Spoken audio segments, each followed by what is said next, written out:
सासू माँ की 13वीं दिल छू लेने वाली सच्ची कहानी। आज सासू माँ की 13वीं है।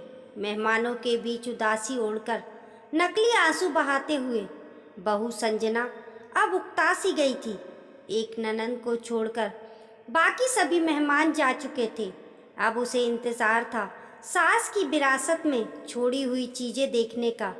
उनकी अलमारी की चाबी की जानकारी केवल ननंद मीना को ही थी।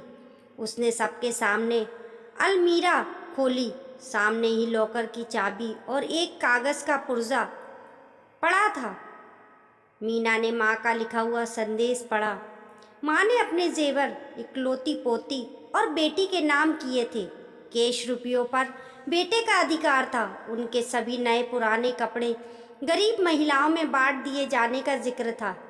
एक सीलबंद पैकेट था जिसके ऊपर एक पिन किए हुए कागज़ पर लिखा हुआ था, यह पैकेट बहू के लिए है, लेकिन वो इसे अपने बेटे मेरे पोते अनुज की शादी के 1 वर्ष बाद ही खोल सकेगी। मेरी अंतिम इच्छा के अनुसार तब तक ये बैंक के लॉकर में रख दिया जाए।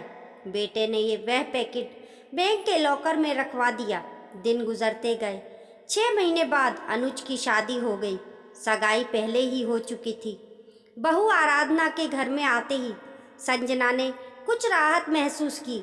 अब वो अपना ध्यान अपने पति और अपने स्वास्थ्य पर ही देना चाहती थी।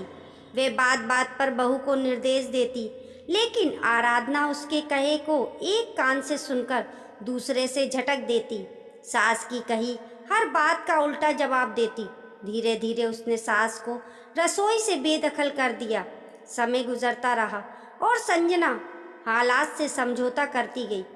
अब पुराना संयुक्त परिवारों का ज़माना नहीं रहा जब सास बहू पर हावी हुआ करती थी। आज की बहुएं सास को अच्छा होने का मौका ही नहीं देती, बल्कि ऐसा माहौल पैदा कर देती हैं जिससे उसे बुरा साबित किया जा सके, और मौका मिलते ही पति को लेकर उड़ जाती हैं। गई सदी के इतिहास के वे पन्ने जब सास बहू पर हावी हुआ करती थी, आज की बहुओं ने फाड़ कर फेंक ही दिए हैं। सास कितनी भी पढ़ी लिखी और समझदार हो, लेकिन बहू स्वतंत्र ही रहना चाहती है और इसके लिए जाल बुनती ही रहती है, और सास का नाम ही परिवार की सूची से मिटा देना चाहती है। उसने भी तो यही किया था ना अपनी सास सुमित्रा के साथ। वो पढ़ी लिखी सुलझे विचारों की महिला थी और अपनी पुराने विचारों की सास से मिले हुए कष्टों को भूलकर संजना को हर तरह की सुविधाएं, सहयोग और प्यार देकर सास के नाम पर लगे मनहूस धब्बे को हमेशा के लिए मिटाकर नया इतिहास रचना चाहती थी। लेकिन संजना क्षण भर भी खुशी ना दे सकी थी उसे।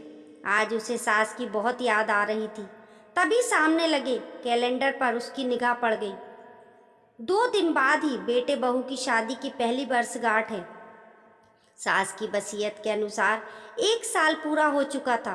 तीसरे दिन ही वो बैंक जाकर लॉकर से अपने नाम का पैकेट निकलवा कर ले आई। मन में उथल पुथल मची हुई थी कि आखिर उसे सास ने क्या दिया होगा।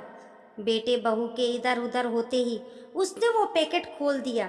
अंदर सास के तह किए हुए लगभग 1 दर्जन पुराने रुमाल थे और एक दूसरा पैकेट भी था।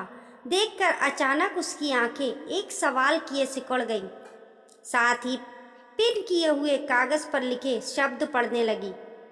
बहू, ये वे रुमाल हैं जिनसे मैं बेटे का विवाह होने के 1 साल बाद से मृत्यु उपरांत आंसू पोंछती रही।